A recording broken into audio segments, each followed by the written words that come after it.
Si Marcoleta at yung kanyang anak, ayan ho, ang dapat na ibala sa mga kanyon papuntang China.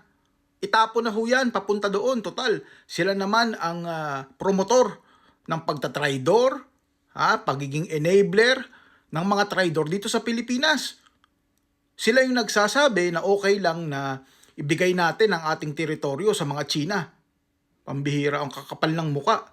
Alam niyo ho, itong mga, ayan ho, yung congressman na yan at itong senador na ito, ay kumukuha ng sweldo mula sa kabanang bayan ng Pilipinas. Imbis na ipagtanggol, pinagkakalulupa ng mga punyetang ito.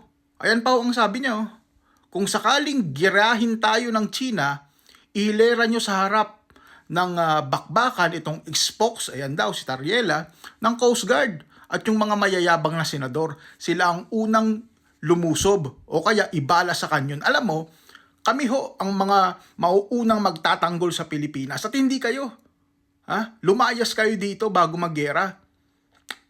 Iwanan nyo yung mga pwesto nyo at ibigay nyo sa mga Pilipinong handang ibuwis ang buhay para ipagtanggol ang Pilipinas. At isa kami doon. Kapal ng mukha nitong dalawang punyetang ito, tuta ng China. Layas!